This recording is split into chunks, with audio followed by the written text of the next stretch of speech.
Hello everyone, welcome to my channel. पिछले video में हमने छत्तीसगढ़ के प्राकृतिक प्रदेश के बारे में संक्षिप्त में समझा था और आज हम उसको डिटेल से समझेंगे।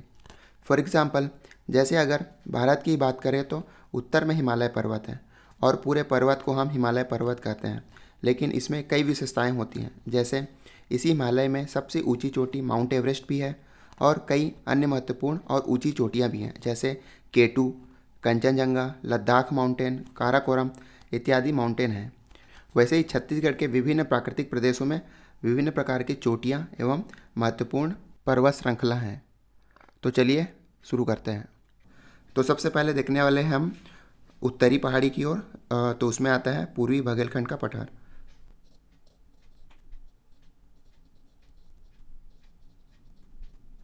तो डिटेल से हम पूर्वी बघेलखंड के पठार को देखेंगे। तो सबसे पहले हम नक्शा बना लेते हैं उत्तरी भाग को।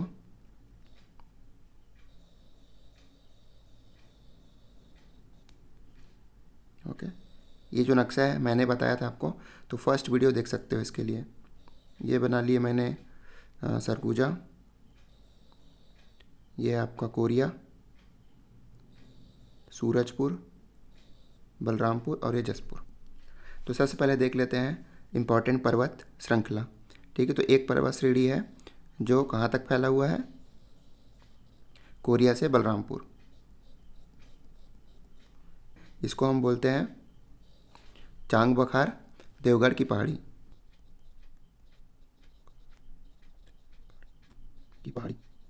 तो चांग बखार और देवगढ़ एक नाम जगह है। कहाँ पर है? ये कोरिया में है। ठीक है, तो वहाँ की पहाड़ी बोलते हैं इसको। और इसमें क्या इम्पोर्टेंट है, ये कैमूर पर्वत का भाग माना जाता है। कैमूर पर्वत का भाग। बेसिकली कैमूर पर्वत मध्य प्रदेश से होके बिहार तक फैला हुआ है, तो ये उसी का भाग है। तो चांग बखार देवगढ़ की पहाड़ी, इसमें हमको क्या याद रखना है, एक इसमें सबसे ऊंची चोटी है इसका, जो कोरिया में आता है, देवगढ़ की पहाड़ी। ठीक है, जिसकी ऊंचाई है 1033 मीटर। तो इसको क्या बोलेंगे, देवगढ़ की पहाड़ी। ठीक, पहाड़ी। ठीक है, ये इंपॉर्टेंट है, याद रखना है। एक और इसमें इंपॉर्टेंट बात है, एक और पहाड़ है आपके कोरिया में, जिसको बोलते हैं मांझटोली पहाड़ी। मांझटोली पहाड़। ठीक है, ये क्यों इम्पोर्टेंट है, क्योंकि यहाँ से बनास नदी निकलती है इस तरीके से। ठीक है, बनास नदी निकलती है यहाँ से। कहाँ से निकलती है? मांझटोली की पहाड़ी से। ठीक है, और एक ऊंचाई है यहाँ पर देवगढ़ की पहाड़ी, जिसकी ऊंचाई है 1033 मीटर।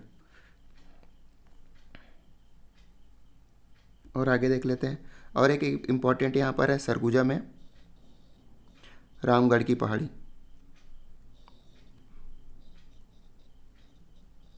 रामगढ़ की पहाड़ी, तो ये किसका भाग है? यह है सतपुड़ा पर्वत के पार्ट है। ठीक है, तो ये किसका भाग है? सतपुड़ा पर्वत श्रृंखला का भाग है। ये क्यों इम्पोर्टेंट है? क्योंकि इसमें बहुत सारी गुफाएं पाई जाती हैं, जैसे जोगीमारा गुफा, सीता बेंगरा, लक्ष्मण बेंगरा। तो यह इतने सारे गुफाएं पाई जाती हैं।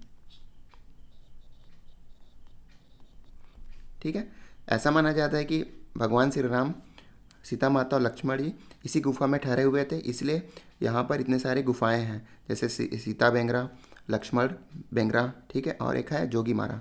तो आसानी से याद रख सकते हैं, रामगढ़ की पहाड़ी, राम से क्या आता है? सीता, लक्ष्मण, और एक है जोगीमारा। तो एक और इम्पॉर्टेंट बात है, जो कालिदास जी हैं यहीं आके एक रचना की थी जिसका नाम है मेघदूत। मेघदूत नामक साहित्य की रचना की थी। ठीक, तो पूर्वी बघेलखंड के पठार में इतने ही इम्पॉर्टेंट बातें हैं जो हमको याद रखनी है। इसके बाद हम देखेंगे पाठ प्रदेश, उत्तरी भाग में ही है पाठ प्रदेश। तो पाठ प्रदेश को डिटेल्स में देखेंगे कि क्या क्या हमें याद रखनी है। तो इसके लिए अगेन फिर हम नक्शा बना लेते हैं छत्तीसगढ़ का, ऊपरी भाग को बस।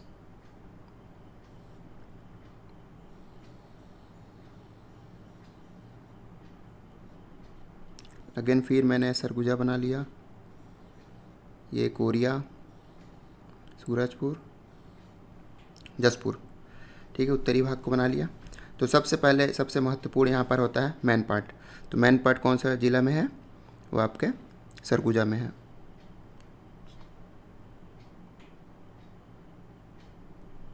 तो सरगुजा में बना लेता हूँ मैं यहाँ पर। तो ये मैन पार्ट है। तो मैन पार्ट की सबसे इम्पॉर्टेंट बातें क्या है? इसकी जो ऊंचाई है वो है आपका 1152, ठीक है, 1152 मीटर। इसमें क्या क्या महत्वपूर्ण बातें याद रखनी है मैन पार्ट की? एक तो ये सरगुजा डिस्ट्रिक्ट में है, दूसरा है छत्तीसगढ़ का, इसको शिमला कहते हैं, छत्तीसगढ़ का शिमला, ठीक है, क्योंकि बहुत ही ठंडा जगह है इसलिए छत्तीसगढ़ का शिमला कहते हैं इसको। इसके बाद क्या है, जब भी आप मैन पार्ट घूमने जाएंगे तो वहाँ पर देखेंगे कि बहुत जगह झरने गिरते हैं, तो उस जगह को नाम दिया गया है। तो एक है आपका इसमें टाइगर पॉइंट, दूसरा है आपका इको पॉइंट, ठीक है, फिश पॉइंट, और एक है मेहता पॉइंट। तो ये सभी जगह में झरना गिरता है, ठीक है। एक और सबसे महत्वपूर्ण बात है जलजली। जलजली नामक स्थान पे क्या करते हैं, जो ज़मीन करती है वो हिलती है, ठीक है, जब भी आप उसमें कूदेंगे तो वो हिलती है, जलजली। तो बहुत महत्वपूर्ण है, ये भूकंपित जगह है, तो ये इम्पॉर्टेंट बात है वहाँ के लिए। और यहाँ से एक नदी निकलती है, मांड नदी, मांड नदी, ठीक है, एक नदी निकलती है मांड नदी, इस तरीके से। और क्या एक इसमें इम्पॉर्टेंट बात है, तो इस जगह को बसाया किसने था? तिब्बतियों ने, तिब्बत से आए थे, तो 1962 में आए थे और यहाँ रहने लग गए थे। तो 1962 में तिब्बतियों ने इसको बसाया था। तो ये महत्वपूर्ण बातें हैं जो मैन पार्ट के लिए आपको याद रखनी है। मैन पार्ट के बाद सबसे महत्वपूर्ण पार्ट है सामरी पार्ट। तो सामरी पार्ट कहाँ है? बलरामपुर में है सामरी पार्ट। बहुत इम्पोर्टेंट है, बहुत पूछा जाता है, और यह छत्तीसगढ़ का सबसे ऊंचा स्थान है, सबसे ऊंचा। तो सबसे ऊंचा स्थान क्या है? सामरी पार्ट, इसीलिए मैंने ऊपर बना दिया है सबसे ऊंचा।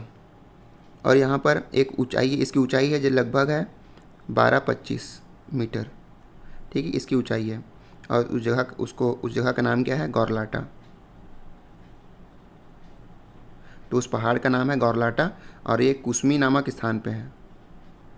तो कुसमी तहसील है, वहाँ पर स्थित है गौरलाटा। उसकी ऊंचाई है 12-25 मीटर। अगर इसको आपको एरिया याद करना है तो इसको एक और 2 सामने में लगा दीजिए, 2-2-2-5 किलोमीटर स्क्वायर, तो इसका एरिया हो जाएगा ये।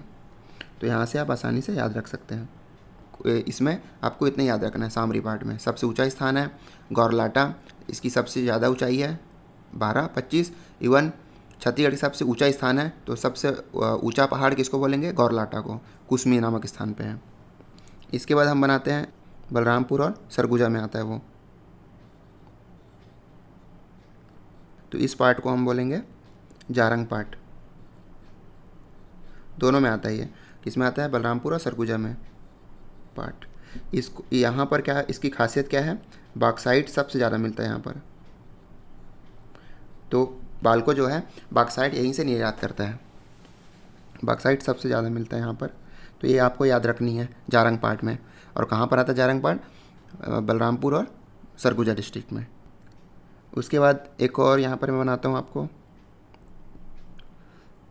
इस जगह पे आता है जमीरा पार्ट, ये भी बलरामपुर में है, जमीरा पार्ट, ठीक।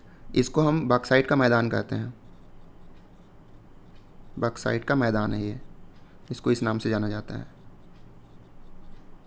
बॉक्साइट का मैदान मतलब यहाँ भी बहुत ज़्यादा बॉक्साइट का भंडारण है। बलरामपुर में ही एक और पार्ट है लहसन पार्ट।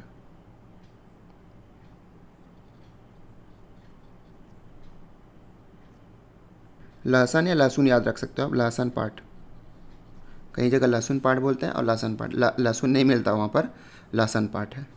तो ये बलरामपुर और सरगुजा के पाट प्रदेश हैं। अब आते हैं जसपुर में। जसपुर में कौन कौन से पाट प्रदेश हैं? तो एक तो खुद हो गया जसपुर, जसपुर पाट प्रदेश,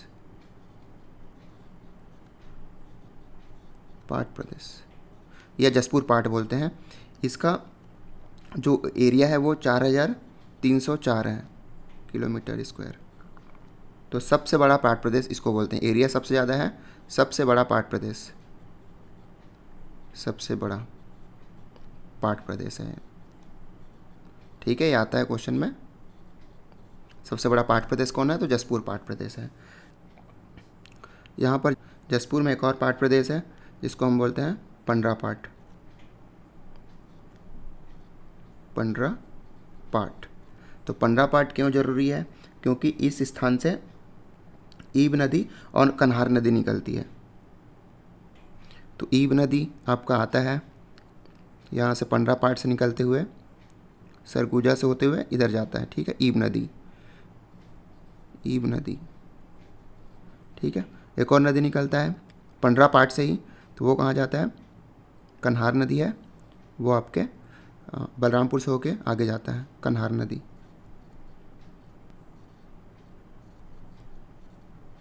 तो पंडरा पाट उसके लिए इम्पोर्टेंट है। तो ये हो गया बलरामपुर, जसपुर और सरगुजा में स्थित पाट प्रदेश।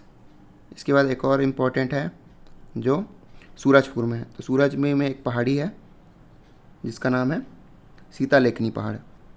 क्या है? सीता लेखनी, सीता लेखनी पहाड़ी। एक और इसमें क्वेश्चन आता है कि इन पाठों को पूरब से पश्चिम की ओर सही क्रम में जमाएं। तो पूरब से पश्चिम, तो पूरब से पश्चिम है, पूरब से पश्चिम में मतलब इस डायरेक्शन पे, इधर से इधर। तो सबसे पूरब में कौन आता है? आपका आता है जमीरा पाट, जमीरा पाट। उसके बाद है आपका जारंग पाट, यही ऑप्शन था उसमें। उसके बाद है आपका जसपुर पाट, फिर आता है मैन पाट। तो सबसे पश्चिम में मैन पाट है और सबसे पूरब में आपका है जमीरा पाट। ये आपको याद रखना है। तो ये तो हुई बातें पाट प्रदेश के बारे में। तो ये महत्वपूर्ण बातें, इनको आपको याद रखना है। तो आगे चलते हैं। अब देखेंगे हम छत्तीसगढ़ के मैदान की क्या क्या विशेषताएं हैं। तो छत्तीसगढ़ के मैदान में भी 3 प्रमुख श्रेणियां हैं, पर्वत श्रेणियां। पहला है मैकाल श्रेणी, दूसरा है पेंड्रा लोरमी का पठार, तीसरा है आपका छुरी उदयपुर की पहाड़ियाँ। तो पहले सबसे पहले देख लेते हैं अपन मैकाल श्रेणी।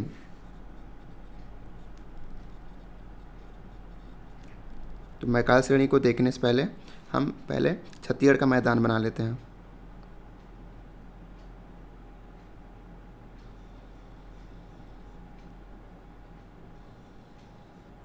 ये पूरा छत्तीसगढ़ का मैदान है। तो इस नक्शा को बनाने के लिए आप मेरा फर्स्ट वीडियो देख सकते हैं। तो मैं पहले बना लेता हूँ, ये आपका है कोरबा, फिर यहाँ से मैं डिवाइड करता था इसको। ठीक, ये बना लिया मैं मुंगेली, ये है आपका बिलासपुर, इसी में बना है आपका गौरला पेंड्रा मरवाही, और ये है आपका जांजगीर चांपा। नीचे में यहाँ से डिवाइड करते थे। तो ये वाला जो ऊपर का भाग है, 2 भागों में बांटूंगा इसको, ये कवर्धा। तो ये हो गया आपका कवर्धा। ठीक है, रायगढ़, यह कोरबा, जांजगीर चांपा, बीएसपी, ये आपका गौरला पेंड्रा मारवाही, और ये है मुंगेली। ठीक, और ये आपका राजनांदगांव। अच्छा, तो ये हो गया आपका छत्तीसगढ़ का मैदान। मैं पूरा नहीं बना रहा हूँ क्योंकि मैकाल श्रेणी कहाँ कहाँ फैला है उसी को बस बना रहा हूँ। तो मैकाल श्रेणी को बना लेते हैं। मैकाल श्रेणी का विस्तार होता है आपका राजनांदगांव से आप गौरला पेंड्रा मारवाही तक। तो इस तरीके से बना लेते हैं। तो ये हो गया मैकाल श्रेणी। तो इसमें क्या क्या हमको प्रमुख बातें याद रखनी है। तो इसका विस्तार कहाँ से कहाँ तक है? तो इसका विस्तार है आपका राजनांदगांव से, देन आपका कवर्धा, उसके बाद है मुंगेली, देन गौरेला पेंड्रा मारवाही। ठीक है, तो इसका विस्तार यहाँ से यहाँ तक का है। और क्या इसमें याद रखना है, ये जो मैकाल श्रेणी है ये है सतपुड़ा का भाग है, सतपुड़ा पर्वत का।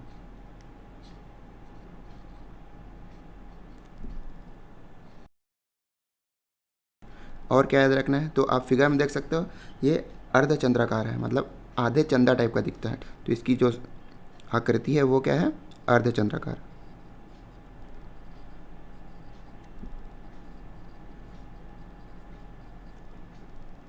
और क्या इंपॉर्टेंट है, तो ये पहाड़ है तो इसकी ढाल होगी पश्चिम से पूरब की ओर है, पश्चिम से पूर्व, ठीक है, तो इसका ढाल पश्चिम से पूर्व है। और क्या याद रखना है, तो ये मैकाल श्रेणी इसी के कारण जो कवर्धा क्षेत्र में बारिश कम होता है, तो जैसे मानसून इस साइड से आता है तो इस पर्वत से टकरा के वो पूरा पानी कहाँ पर गिरता है, मध्य प्रदेश में, तो कवर्धा एरिया में पानी नहीं गिरता, ठीक है, तो इसी पर्वत के कारण कवर्धा में वृष्टि छाया प्रदेश बनता है, कवर्धा वृष्टि छाया प्रदेश।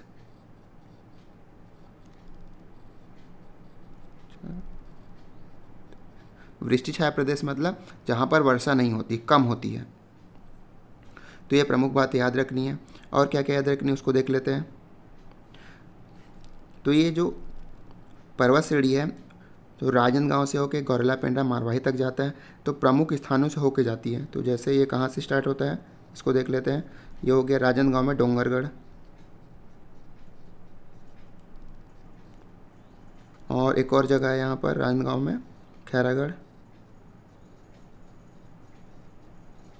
खैरागढ़ याद रखना है। कवर्धा में आपको याद रखना है पंडरिया,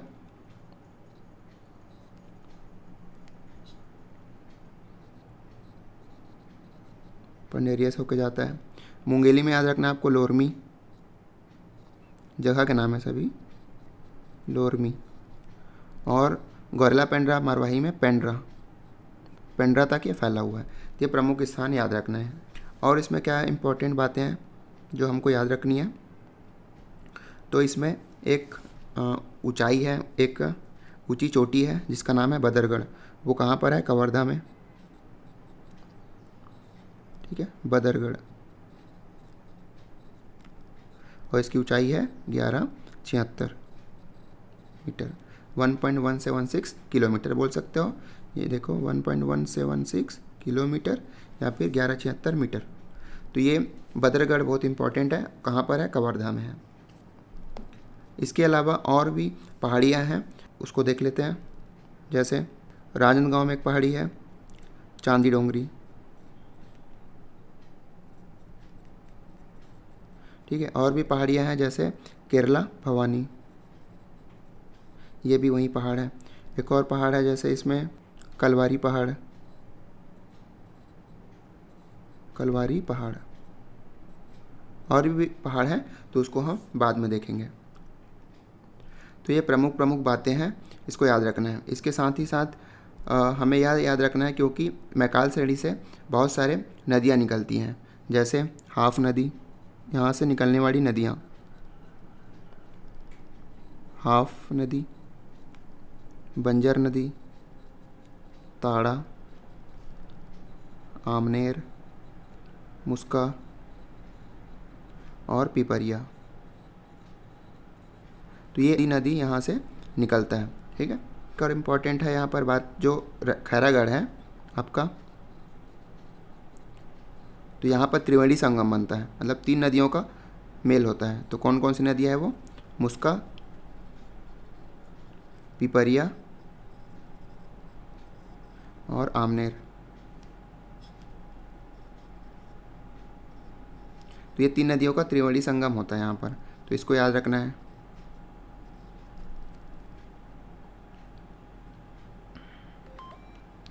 तो मैकाल श्रेणी के संबंध में हमें इतना ही इम्पोर्टेंट बातें याद रखनी है। तो अब देखते हैं पेंड्रा लोरमी का पठार और अन्य पहाड़ जो छत्तीसगढ़ के मैदानों में पाए जाती हैं। तो पेंड्रा लोरमी का पठार बेसिकली है क्या, मैकाल श्रेणी का ही भाग है। तो वो कहाँ से शुरुआत होता है इसका, उसका होता है पंडरिया से स्टार्ट होता है यहाँ से, और फिर लोरमी से होते हुए पेंड्रा, देन कोरबा तक बढ़ता है ये, ठीक है। तो इसके साथ साथ ही बना सकते हैं, लेकिन मैं इसको क्या करता हूँ अलग से बना के दिखाता हूँ।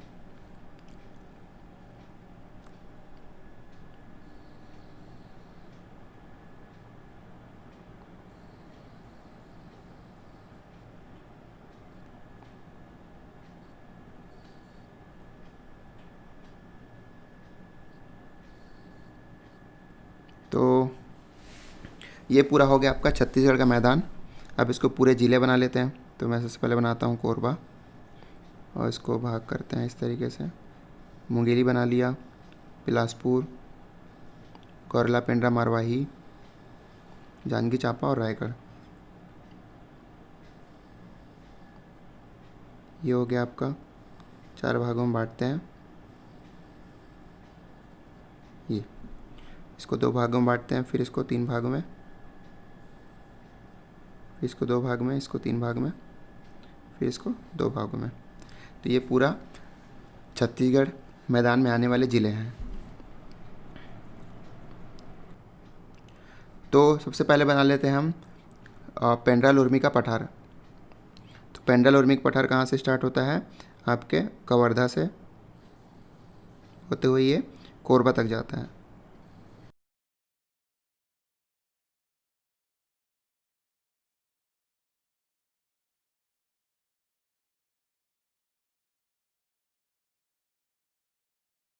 तो ये हो गया आपका पेंड्रा लोरमी का पठार।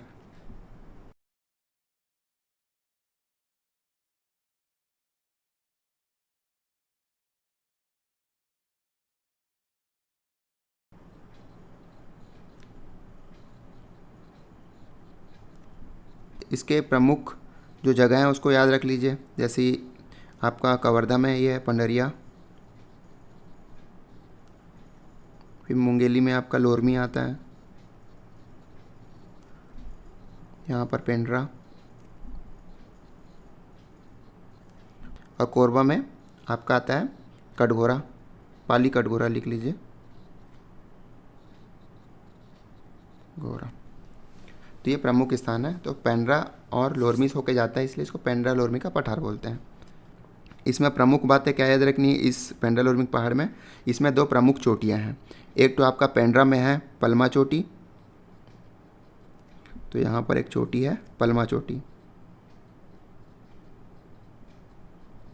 ठीक है, जिसकी ऊंचाई है 1080 मीटर। और दूसरा है आपका जो पाली में पड़ता है लाफागढ़, तो यहाँ भी एक ऊंचाई है,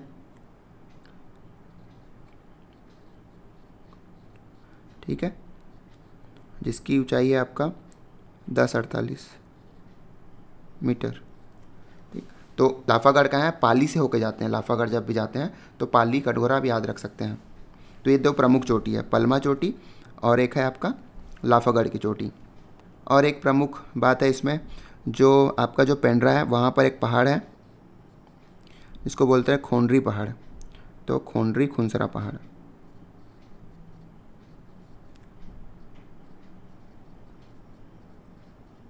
खोंडरी खोंसरा ये क्यों इंपॉर्टेंट है? क्योंकि आपने गाना सुना होगा अरपा पैरी के धाम, तो जो अरपा नदी है वो यहीं से निकलती है। तो खोंडरी पहाड़ का नाम है और खोंसरा वहाँ उस जगह का नाम है, ठीक है।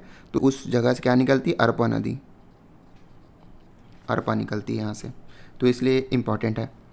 तो पेंड्रा लोरमी के पठार के बारे में हमें इतना ही जानना है। अब देख लेते हैं चूरी उदयपुर की पहाड़ी। तो इसका विस्तार है कोरबा से रायगढ़। तो कोरबा से रायगढ़ के लिए बना दीजिए एक विस्तार। ये हो गया कोरबा से रायगढ़। ये क्या है? चूरी उदयपुर की पहाड़ी। तो ये दोनों जगह का नाम है। तो इसका विस्तार याद रखिए, कोरबा से रायगढ़। अब देख लेते हैं जो छत्तीसगढ़ के अन्य मैदान में कौन कौन से पहाड़ पाए जाते हैं। तो स्टार्ट करते हैं हम जांजगीर चांपा से। तो जांजगीर चांपा में एक पहाड़ मिलता है दल्हा पहाड़। दल्हा पहाड़ जिसकी ऊंचाई है 750 मीटर। तो लगभग याद रख सकते हैं 750 मीटर। तो ये अकलतरा जगह में है। कौन सा जगह पे? अकलतरा, जांजगीर चांपा के अकलतरा स्थान पे है। उसके बाद आते हैं हम बलौदा बाज़ार में। तो बलौदा बाज़ार में एक पहाड़ है जिसका नाम है छाता पहाड़, ठीक है। तो बाज़ार में क्या लेने जाते हैं? छाता। तो इस तरीके से याद रख सकते हैं छाता पहाड़। उसके बाद आते हैं हम महासमुंद में। तो महासमुंद में भी एक पहाड़ है जिसका नाम है धारी डोंगरी। धारी डोंगरी, तो इसकी ऊंचाई ज़्यादा है, 900 कम 1, 879 मीटर। तो 879 मीटर इसकी ऊंचाई है। मतलब ये कुछ कुछ जगह है जहाँ पर पहाड़ मिलते हैं, तो उसको हमको याद रखना है। अब आते हैं हम धमतरी आते हैं। धमतरी में एक इम्पॉर्टेंट पहाड़ है जिसका नाम है सिहावा पर्वत, जहाँ से महानदी निकलती है, सिहावा पर्वत। इसकी ऊंचाई आप याद रख लीजिए 586 मीटर। और एक और पहाड़ी है यहाँ पर जिसका नाम है रानी डोंगरी। तो अभी तक डोंगरी नाम का 3 पहाड़ देख लिए हैं। एक तो चांदी डोंगरी जो कहाँ मिलता है, आपके राजनांदगांव में मिलता है चांदी डोंगरी। और एक है आपका धारी डोंगरी। धारी डोंगरी कहाँ पर है, महासमुंद में है। और रानी डोंगरी, रानी डोंगरी है आपका धमतरी में। तो आपको इसको याद रखना है। अब आ जाते हैं बालोद में। तो बालोद में एक पहाड़ है दल्ली राजरा, जिसकी ऊंचाई है 700 मीटर। तो ये प्रमुख पहाड़ है जिसको हमको याद रखने हैं, जो छत्तीसगढ़ के मैदान में पाए जाते हैं। तो छत्तीसगढ़ मैदान में यही प्रमुख पहाड़ियाँ और पर्वत श्रृंखलाएँ पाई जाती हैं। तो ये हो गया आपका छत्तीसगढ़ का मैदान। तो अब लास्ट प्राकृतिक प्रदेश बचा है, वह है दंडकारण्य का पठार।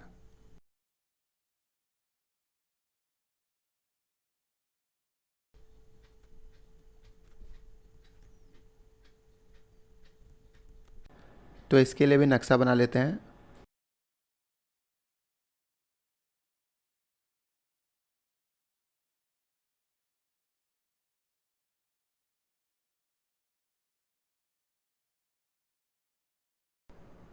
तो इसके अंदर आने वाले पूरे जिलों को बना लेते हैं पहले।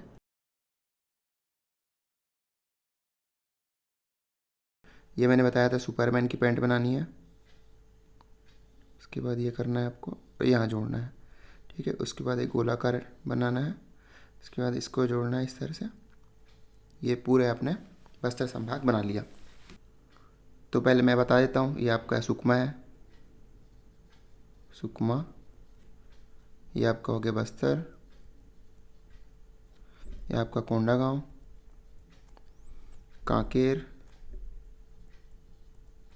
ठीक है। ये आपका नारायणपुर। ये आपका हो गया बीजापुर,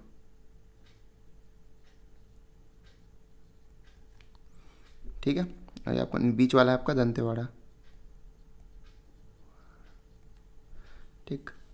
तो अब सबसे महत्वपूर्ण पठार से स्टार्ट करते हैं, तो वो है बैलाडीला की पहाड़ी। तो उसका विस्तार है बीजापुर, दंतेवाड़ा और सुकमा। तो उसका विस्तार बना लेते हैं। तो ये है आपका बैलाडीला की पहाड़ी।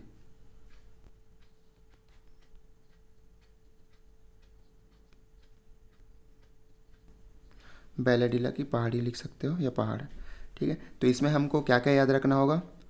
इसमें एक ऊंचाई है जिसको हम बोलते हैं नंदीराज पहाड़, जिसका ऊंचाई है आपका 1210 मीटर। तो इसका नाम क्या है, नंदीराज।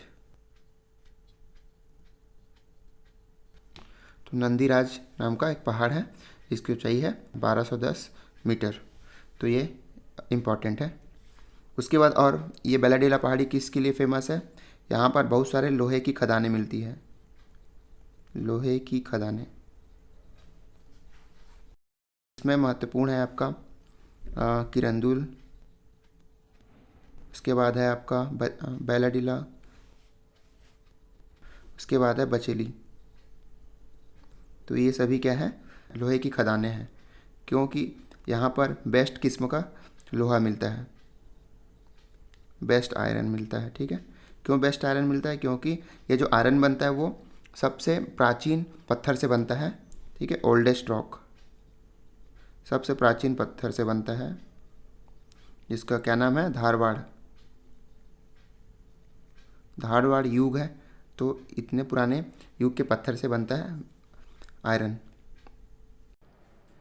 यहाँ पर बेस्ट आयरन मिलने के कारण जापान यहाँ से लोहे को एक्सपोर्ट करता है।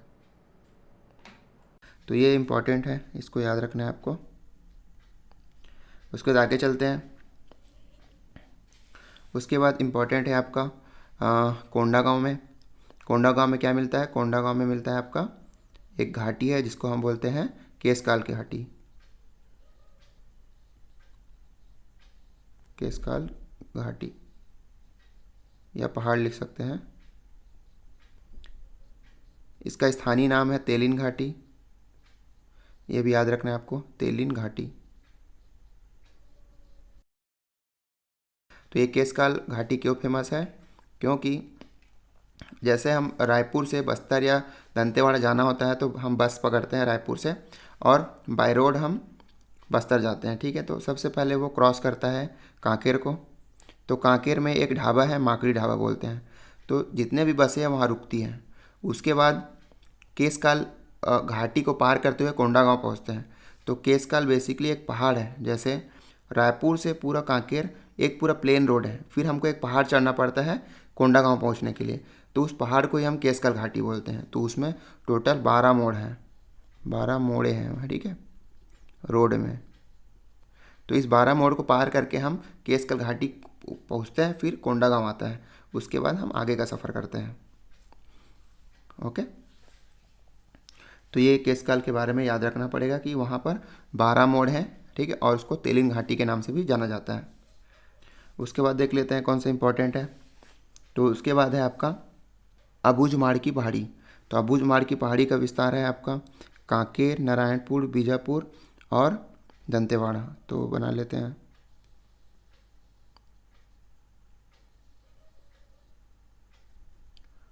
इस तरीके से। तो विस्तार को मैं नहीं लिख रहा हूँ, बस आप डायग्राम से समझ सकते हैं। तो कहाँ कहाँ टच कर रहा है ये? कांकेर, नारायणपुर, बीजापुर और दंतेवाड़ा। तो ये आपका अबूझमाड़ की पहाड़ी। अबूझमाड़ की पहाड़ी, इसकी औसत जो ऊंचाई है काफ़ी कम होती है, 600 से 900 मीटर होती है औसत ऊंचाई। तो ये कहाँ से कहाँ तक फैला है? नारायणपुर से कांकेर, नारायणपुर, बीजापुर और दंतेवाड़ा। इसमें आपको याद क्या रखनी है, इसमें एक घाटी मिलती है जिसको बोलते हैं हम खुरसेल घाटी। यहाँ पर नारायणपुर में है खुरसेल घाटी। खुरसेल घाटी, इस खुरसेल घाटी में सर्वोत्तम किस्म का या बेस्ट क्वालिटी का सागौन वृक्ष मिलते हैं। तो बेस्ट क्वालिटी का क्या मिलता है? सागौन, खुरसेल घाटी में। इसलिए इसको याद रखना है। कहाँ है वो? नारायणपुर में है। उसके बाद देख लेते हैं यहाँ पर और क्या एक पहाड़ है। यहाँ पर एक और पहाड़ है नारायणपुर में जिसको बोलते हैं हम छोटे डोंगर।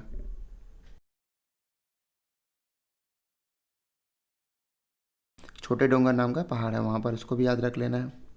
एक होता है बड़े डोंगर भी पहाड़ है। कहाँ पर है वो बड़े डोंगर? तो बड़े डोंगर का पहाड़ है आपका कोंडागांव में। तो इसको याद रख लीजिए, बड़े डोंगर। तो ऐसे याद रखिए। छोटा डोंगर कहाँ पर है? आपका नारायणपुर में, और जस्ट बगल में बड़े डोंगर है। तो बड़े डोंगर कहाँ पर है? कोंडागांव में है। तो इस तरीके से याद कर सकते हैं। उसके बाद आता है आपका राव घाट की पहाड़ी। तो राव घाट की पहाड़ी कहाँ पर है? वह है आपका कांकेर और नारायणपुर में। तो यहाँ बना लेते हैं। तो इसको बोलते हैं राव घाट की पहाड़ी। तो बस इसका विस्तार याद रखिए, कहाँ पर है? कांकेर और नारायणपुर में। उसके बाद देख लेते हैं बस्तर का पठार। तो ये बस्तर का पठार, ये जो बस्तर का पठार मैं बस्तर में बना रहा हूँ, तो बेसिकली है क्या? बस्तर का पठार है। बस्तर का पठार सभी जिलों से गुजरा है, ठीक है। तो पूरे ज़िला को हम बोल सकते हैं बस्तर का पठार। तो इस बस्तर के पठार में क्या क्या इंपॉर्टेंट है आप देख लो। मतलब बस्तर का पठार अगर पूछेगा कि कहाँ कहाँ विस्तार है, तो पूरा जिलों का नाम लेना है इसमें। तो पूरा जिलों से ये टच है ऐसा। तो पूरे जिलों को क्या बोलते हैं? बस्तर का पठार बोलते हैं। और इसमें इम्पोर्टेंट क्या है? एक है आपका एक घाटी यहाँ पर दरभा घाटी। तो दरभा घाटी क्यों फेमस है? क्योंकि यहाँ पर नक्सली हमले हुए हैं कई बार। तो दरभा घाटी इसलिए फेमस है। और इसी में एक है आपका झीरम घाटी। तो झीरम घाटी है सुकमा में। क्या है, झीरम घाटी। ठीक है, तो ये झीरम घाटी और दरभा घाटी बहुत फेमस है क्योंकि यहाँ पर नक्सली अटैक्स हुए हैं। ठीक, यहीं पर एक और बना लेते हैं। यहाँ पर एक गुप्तेश्वर पहाड़ है, यहाँ पर गुप्तेश्वर गुफा मिलता है, गुप्तेश्वर गुफा।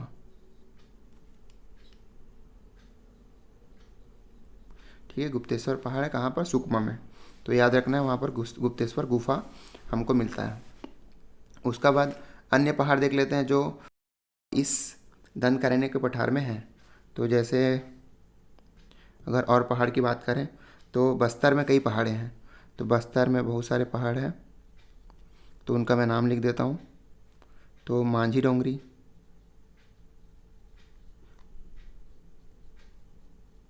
ठीक है, मांझी डोंगरी है एक, और एक है तुलसी डोंगरी।